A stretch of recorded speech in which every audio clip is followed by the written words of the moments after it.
The email from my mother arrived on a Wednesday morning at 6:47 a.m. Subject: Reality check. Marcus, your father and I have been patient for 8 years. 8 years of watching you waste your Stanford education on this startup fantasy. Your sister Amanda has a real job. Benefits. Stability. A 401k. She just bought a house. What do you have? An apartment you share with 2 roommates and a business that hasn't made a profit. It's time to grow up. Dad knows someone at Cisco. They're hiring. $140,000 starting. Please, for once in your life, make a smart decision. Mom. I read it twice. Deleted it. Went back to work. I'd stopped defending myself 3 years ago. Stopped trying to explain what DataStream AI was building. Stopped attending family dinners where every conversation ended with concerned looks and helpful suggestions about real careers. My phone buzzed. My older sister. Did you see Mom's email? Yeah, I said. She means well, Marcus. She's just worried. I know. Are you doing okay? Financially. I looked around my office. 19th floor. Downtown San Francisco. Floor-to-ceiling windows overlooking the Bay Bridge. Our company logo etched in glass by the elevator. 127 employees. Revenue last quarter, $67 million. I'm doing fine, I said. Because if you need money. I don't need money, Amanda. Hey. Just checking. Love you. Love you too. I hung up and stared at my laptop. The Salesforce tower gleamed in the morning sun. My reflection looked tired. I was 34 years old. I'd spent 8 years building something that was about to change enterprise data analytics forever. And my family thought I was failing. The irony was almost funny. Almost. It started when I was 26. Fresh out of Stanford with a master's in computer science. I'd been recruited by Google, Facebook, and Amazon. Offers ranging from $165,000 to $195,000. Stock options. Free food. Ping pong tables. Everything a newly minted tech grad could want. I turned them all down. My roommate from Stanford, Dev Sharma, had an idea. A way to use machine learning to predict data bottlenecks before they crashed systems. It sounded technical. Boring. Unmarketable. It was also brilliant. We started DataStream AI in Dev's garage in Palo Alto. Salary, $0. Funding, $30,000 we'd saved between us. Staff, 2 guys with laptops and ambition. My parents were horrified. You're walking away from Google? Dad said at Sunday dinner. He was an electrical engineer at Lockheed Martin. 41 years at the same company. Pension. Stability. The American dream. To start a business with Dev, I said. What kind of business? Data analytics. Machine learning.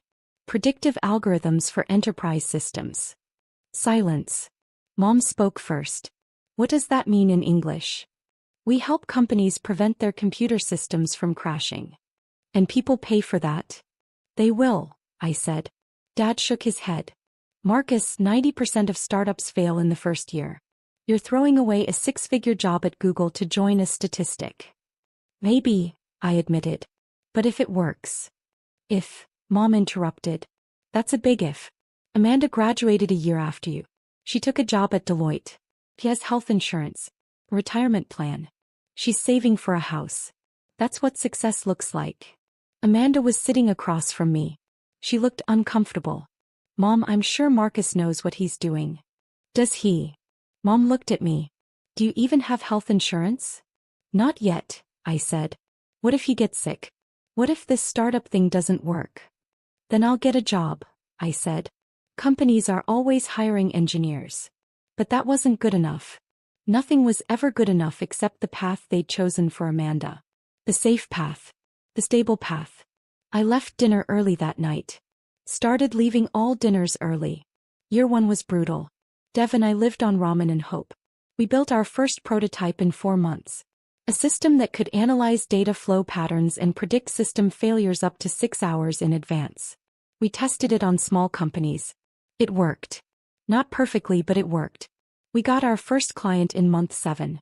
A mid-sized e-commerce company tired of their website crashing during sales. We charged them $5,000 a month. They agreed. 3 months later they renewed. Doubled their contract to $10,000. Asked if we could handle their payment processing systems too. We hired our first employee. Then our second. At Thanksgiving, Dad asked, "So, are you making money yet?" "We're covering expenses," I said. Which was true. Revenue, $45,000. Expenses, $44,000. Profit, $1,000. "That's not making money," he said. "That's breaking even." "It's progress," I said. "Amanda got promoted," Mom said. "Senior consultant. $95,000 salary. She's closing on a condo next month." "That's great," I said. And I meant it. Amanda worked hard. She deserved her success. "When will you buy a house?" Mom asked. "When I'm ready," I said. "You're 27. Your sister bought at 26. I stopped going to Thanksgiving after that. Year 2 brought series of funding. $3 million from a venture capital firm in Silicon Valley. They believed in our technology. Believed in our vision. Saw what my parents couldn't. We were solving a real problem for real companies. We hired 15 more employees. Moved into actual office space. Launched DataStream AI 2.0 with advanced predictive analytics that could forecast system failures up to 48 hours in advance. Our client list grew. 20 companies. Then 40. Then 60. Revenue hit $2.4 million that year. At Christmas, I tried to explain to my parents what we'd accomplished. "We raised $3 million in venture funding," I said. "But that's not your money," Dad said. "That's investor money. What are you making?" "My salary is $75,000 now." Mom frowned. "Amanda makes $105,000. Plus bonus." "Good for Amanda," I said. "She's younger than you and making more money," Dad said. "Do you see the problem?" I saw the problem. It just wasn't the one they thought it was. Year 3. Year 4. Year 5. We grew. Slowly. Then faster. Series B, $12 million. 65 employees. Series C, $35 million. 114 employees. We signed contracts with 3 Fortune 500 companies. Our technology was preventing an average of 47 major system failures per client per year, saving them millions in downtime and lost revenue. But I stopped talking to my parents about work. What was the point? Every conversation was the same. "When are you going to get a real job?" "This is a real job, Mom. I mean stable. With benefits. Amanda's director now. $140,000. She's talking about buying a house in Palo Alto. That's wonderful. She's 31. You're 32. You're still renting." I was renting a 1-bedroom apartment in Mission District for $3,200 a month. I could have bought a house.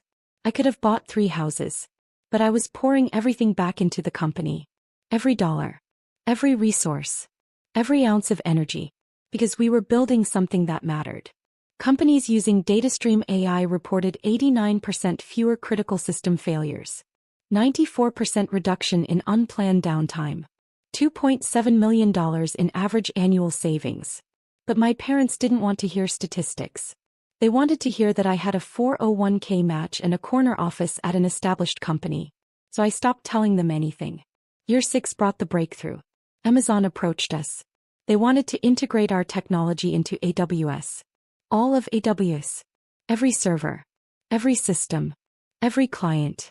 The contract was worth $47 million over 3 years. We hired 73 more employees. Moved into new offices downtown. 19th floor. Views of the Bay. Series D. $120 million. Valuation. $890 million.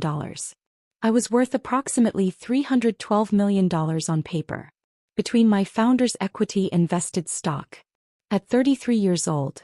But I didn't tell my parents. What would I say? "Remember that waste of time you've been complaining about for 6 years? It's worth $890 million now." They wouldn't believe me. Or worse, they would believe me and suddenly everything would change. The years of disappointment and disapproval would transform into pride. Not because I'd stayed true to my vision. But because I'd finally achieved something they could understand. Money. So I stayed quiet. Amanda called me in October. "Hey, are you coming to Mom's birthday dinner?" "I don't know," I said. "Marcus, you haven't been to a family thing in 2 years." "I've been busy." That's what you always say. What are you so busy with? Work. That startup is still going? Still going. Like it was a car on fumes. A dying patient on life support. Yeah, I said. Still going. Mom thinks you're avoiding us. I am avoiding you. Silence. Then, why? Because I'm tired, Amanda. I'm tired of defending my choices. Tired of the concerned looks. Tired of being compared to you like I'm failing some test I didn't sign up for. We just want you to be happy. I am happy, I said. I'm building something incredible. Something that matters. But none of you can see it because it doesn't fit your definition of success. That's not fair. Isn't it? When's the last time anyone asked me about my company? Really asked? Not, when are you going to get a stable job? But, tell me what you're working on. When? She didn't answer. That's what I thought, I said. I didn't go to the birthday dinner. Year 7 and 8 blurred together. We expanded internationally. Offices in London, Berlin, Singapore. Our client list included 47 Fortune 500 companies. Revenue hit $180 million annually. We were approached by acquisition suitors. Microsoft offered $1.2 billion. We turned them down. This wasn't about an exit. This was about building something that lasted. I bought a house in Pacific Heights. 4 bedrooms. View of the Golden Gate Bridge. Paid cash. $4.7 million. I didn't tell my parents. What I did tell them in the rare phone calls that happened every few months. I'm fine. Work is good. Yes, still at the startup. Amanda got married. I went to the wedding. Stayed for 2 hours. Left before dinner. At the reception, an aunt cornered me. Your mother is so worried about you. I'm okay, I said. But you're not married. You don't own a home. You're still working at that computer thing. I did own a home. A $4.7 million home. I just didn't mention it. The computer thing is going well, I said. Well enough to settle down? Your sister has stability. A husband. The future. What do you have? I had 189 employees who depended on me. I had technology that was revolutionizing enterprise data management. I had a company worth nearly $900 million. But I said, I have a job I believe in. She looked at me with pity. I left early. The invitation arrived in January. Bay Area Business Excellence Awards. Annual gala honoring outstanding companies and entrepreneurs in the region. Black tie. 400 guests. Dinner and ceremony. My assistant forwarded it. You're nominated for Entrepreneur of the Year. The ceremony is February 14th. Who else is nominated? I asked. 4 others. CEO of a biotech startup. Founder of a clean energy company. 2 others in fintech. Do we know who's winning? It's confidential until the event. But. She smiled. I have a good feeling. So did I. We'd had an exceptional year. The AWS contract. The international expansion. The revenue numbers that made VCs drool. But winning wasn't the point. I'd stopped caring about external validation years ago. My work spoke for itself. So, it would be nice to be recognized. Confirm attendance, I said. +1. I'll bring Dev. She nodded and left. I stared at the invitation. The venue was the Fairmont Hotel. Grand ballroom. Catered by. I looked at the fine print. Elite Events Catering. My mother's company. My mother had started her catering business 12 years ago. Small events at first. Birthday parties. Anniversary dinners. Gradually building to corporate events. Weddings. Conferences. He was good at it. Professional. Reliable. Her company employed 15 people. Revenue around $800,000 annually. Decent for a small catering operation. She'd never catered an event I attended. Our worlds didn't overlap. I went to tech conferences and investor meetings. She worked society weddings and corporate dinners. But the Business Excellence Awards was big enough to need professional catering. And apparently they'd hired Elite Events. I thought about calling her. Warning her. But what would I say? Hi Mom, I'm nominated for Entrepreneur of the Year at an event you're catering. Remember that startup you've been calling a waste of time for 8 years? Turns out it's worth $890 million. Surprise. Well, better to let the night speak for itself. February 14th arrived cold and clear. I put on my tuxedo. Tom Ford. Perfectly tailored. The kind of tux that whispered money without shouting it. Dev picked me up in an Uber. He was wearing a tux too. We looked like we belonged in a Bond film. Nervous? He asked. Should I be? Your mom's working the event. I know. Are you going to tell her beforehand? No. He nodded. Bold choice. It's not bold. It's just, I'm done explaining myself. If I win, she'll see. If I don't win, nothing changes. And if you win? Then maybe she'll finally understand. We arrived at the Fairmont at 6:30 p.m. The grand ballroom was spectacular. Crystal chandeliers. Round tables with white linens. Each table seated 10. Name cards at every place setting. I found my table. Table 7. Front section. Good sign. Dev and I sat. The other seats filled quickly. A biotech CEO. A venture capitalist. A journalist from TechCrunch. A professor from Berkeley. An investor I'd met at a conference 3 years ago. They all knew who I was. Marcus Chin. DataStream AI, right? Read about your AWS contract. Incredible work. You're going to win tonight. I'd bet money on it. I smiled. Shook hands. Made small talk. At 6:50 I saw her. My mother. Wearing the black and white uniform of Elite Events Catering. Hair pulled back. Professional. Efficient. She was directing her staff near the kitchen entrance. Pointing to tables. Checking clipboards. She hadn't seen me yet. I watched her move through the room. She approached table 12. Started setting down appetizer plates. Smoked salmon. Arugula. Lemon wedges. Table 12 was 3 tables away from mine. Close enough that I could see her clearly. Far enough that she hadn't noticed me. The lights dimmed slightly. The MC took the stage. Good evening, everyone. Welcome to the Bay Area Business Excellence Awards. We have an exciting evening ahead. Dinner will be served shortly, followed by our awards ceremony. We're honoring some of the region's most innovative companies and leaders tonight. Applause rippled through the room. The first course was served. I ate mechanically. Salmon. Salad. Bread. My mother moved from table to table. Professional. Invisible. That was the art of good catering. Being present without being noticed. At 7:45, dinner plates were cleared. Dessert arrived. Chocolate mousse. Raspberry garnish. At 8 o'clock the awards began. Our first award tonight is for innovation in biotechnology. A woman from table 3 won. She gave a speech. Thanked her team. Sat down. Our next award is for sustainable business practices. The clean energy CEO won. Another speech. More applause. My mother was near table 12. Refilling water glasses. And now, the MC said, we come to our most prestigious honor. The Bay Area Entrepreneur of the Year Award. This award recognizes an individual who has demonstrated exceptional vision, leadership, and impact in building a business that not only achieves financial success but also drives innovation and creates meaningful change. My heart was pounding.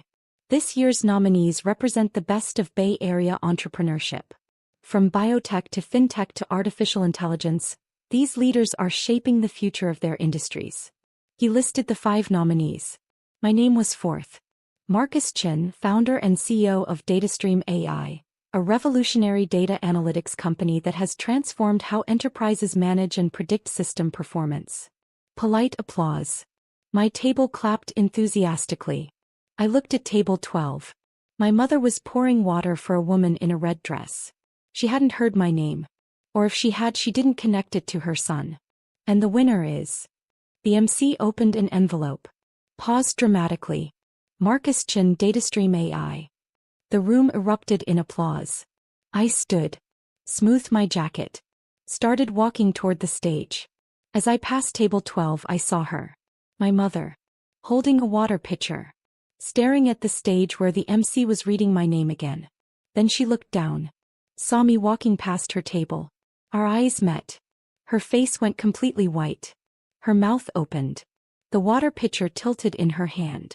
Then she looked back at the stage where my photo had appeared on the massive screen behind the podium. Marcus Chin, CEO and founder, DataStream AI. Company valuation, $890 million. The pitcher slipped from her hand. It fell in slow motion. Hit the floor. Shattered. Water and glass exploded across the carpet. The woman in the red dress jumped up, her dress soaked. Other guests turned to look. My mother stood frozen, staring at the broken glass at her feet. I kept walking. Up the stairs. Onto the stage. The MC shook my hand. Gave me the award. A crystal sculpture. Heavy. Elegant. Congratulations, Marcus. Would you like to say a few words? I took the microphone. Looked out at 400 faces. And one face in particular. My mother. Still standing by table 12. Her colleagues were cleaning up the broken glass around her. She wasn't moving. I began speaking. Thank you. 8 years ago, I started DataStream AI with my co-founder Dev Sharma in a garage in Palo Alto. We had $30,000 in savings, no salary, no health insurance, and an idea that most people thought was crazy. Light laughter from the audience. We were told to get real jobs. Stable jobs. Jobs with benefits and 401 Burmese chots and predictable futures. And for a long time I wondered if they were right. If we were wasting our time. If stability was the smarter choice. I paused. But we believed in what we were building. We believed that data doesn't have to be reactive. That companies shouldn't wait for systems to crash before fixing them. That prediction is better than response. I looked at my mother. She was crying. Today, DataStream AI serves 47 Fortune 500 companies. We've prevented over 8,000 critical system failures. We've saved our clients an estimated $340 million in downtime costs. We employ 189 people across 4 countries. And we're just getting started. Applause. This award isn't just mine. It belongs to every person who believed in this vision when it was just 2 guys in a garage. To every employee who took a chance on a startup when they could have chosen safety. To every client who trusted us with their systems. To my co-founder Dev, who's been with me since day one. I held up the award. And to everyone who ever doubted us, thank you. You made us work harder. The room stood. Standing ovation. I walked off stage. Back to my table. Set the award down. Dev hugged me. That was perfect. The other guests at my table congratulated me. Shook my hand. Asked for business cards. I looked toward table 12. My mother was gone. I found her in the kitchen corridor 20 minutes later. She was sitting on a metal folding chair. Still crying. One of her employees stood nearby looking concerned. Mrs. Chin? Are you okay? I'm fine, she said. Just give me a minute. The employee saw me approaching. Sir, this area is for catering staff. It's okay, I said. She's my mother. The employee's eyes widened. She looked at my mother. Then at me. Then quickly walked away. I sat on the folding chair next to her. For a long moment neither of us spoke. Finally she whispered, $890 million. Yes. 8 years. Yes. And you never told us. No. She turned to look at me. Her makeup was running. She looked older than I remembered. Tired. Why? She asked. Why didn't you tell us? I took a breath. Because it wouldn't have mattered. Not at first. When we were in the garage with $30,000, if I'd told you we were going to build $1 billion company, you wouldn't have believed me. You would have thought I was delusional. When we raised our first $3 million, you would have said it was investor money, not real money. When we hit $10 million in revenue, you would have said we weren't profitable yet. There was always going to be a reason it wasn't good enough. So I stopped trying to prove myself to you. That's not fair, she said. Isn't it?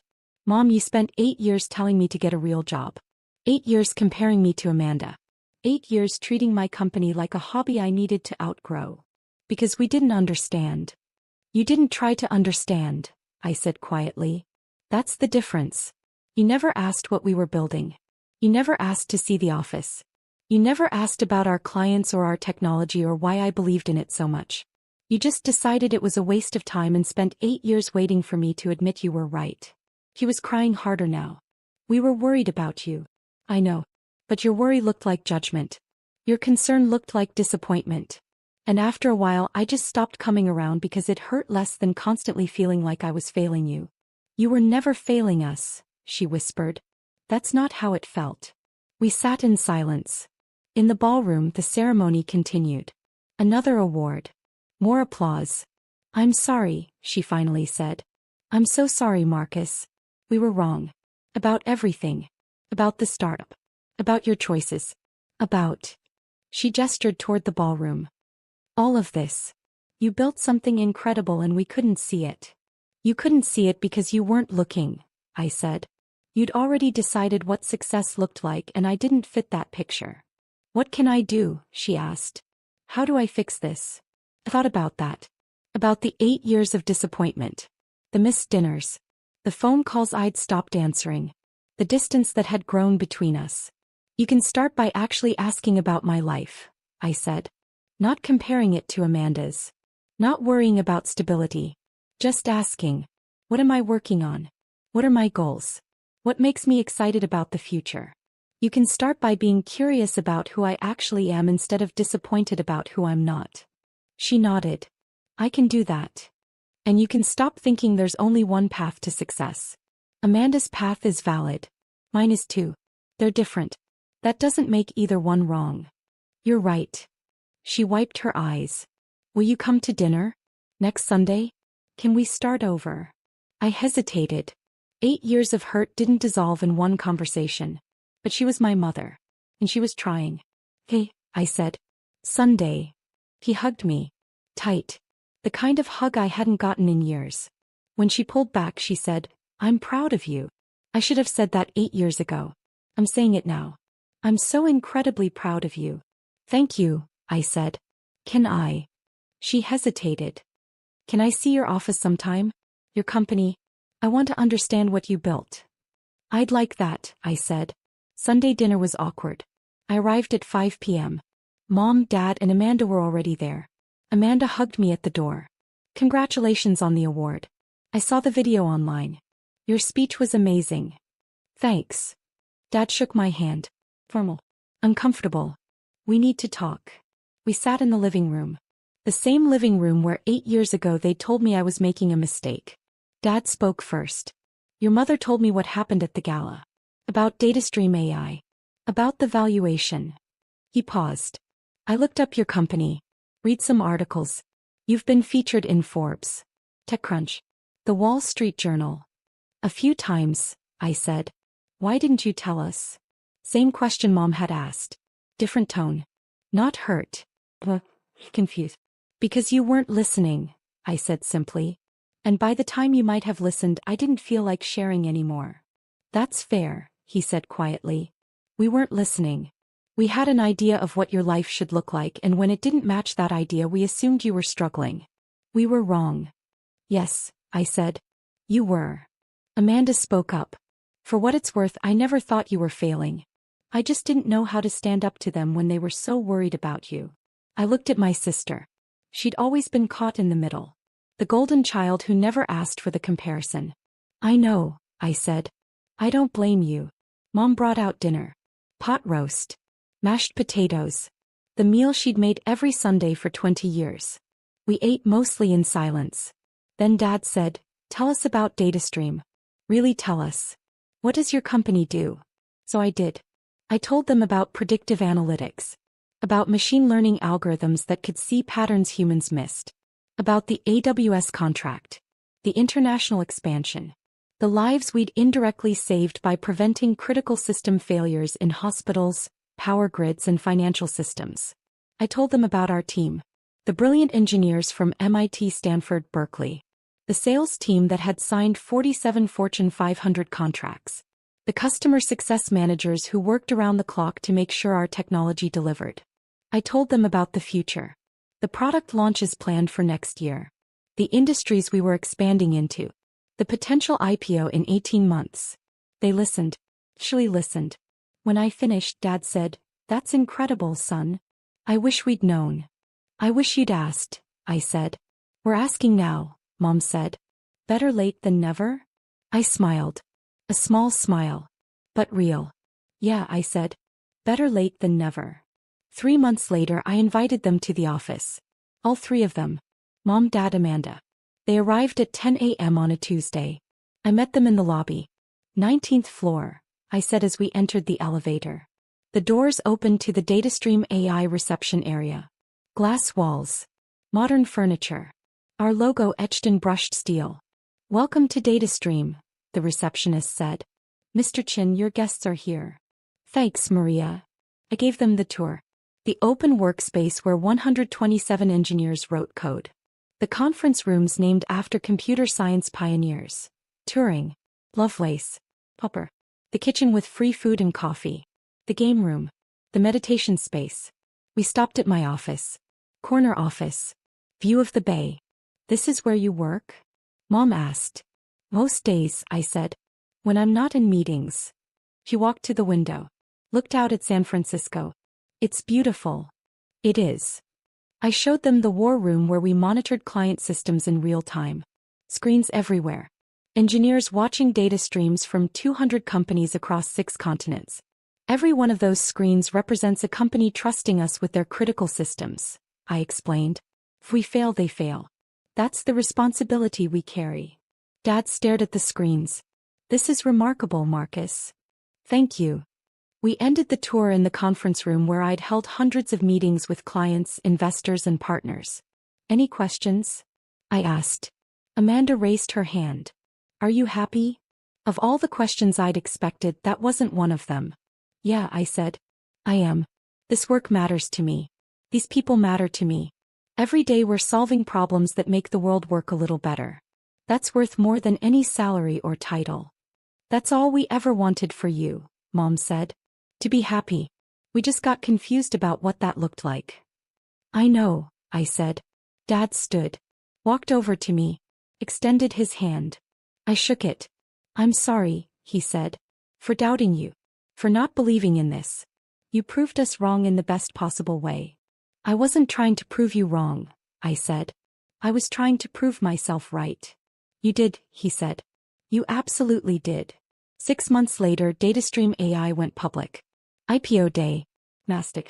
Opening price, $48 per share. Closing price, $71. Market cap, $4.2 billion. My family flew to New York for the ceremony. I gave them VIP badges. They stood with me on the trading floor. When I rang the opening bell, they cheered louder than anyone. Afterward, a journalist approached. "Mr. Chin, what does this moment mean to you?" I looked at my family. At my parents who'd spent 8 years worrying I was wasting my life. At my sister who'd been caught between supporting me and supporting them. "It means everything I believed in was real," I said. "It means the risk was worth it. It means trusting yourself when no one else does can lead to something extraordinary." Any advice for aspiring entrepreneurs? I thought about the garage, the ramen, the doubt, the years of building something while everyone told me to stop. Build what matters to you, I said. Not what looks safe to other people. Not what fits someone else's definition of success. Build what you believe in. And if people doubt you, let them. Their doubt doesn't define your reality. The interview ended. We went to dinner at a restaurant in Manhattan. Expensive. Celebratory. Dad raised his glass.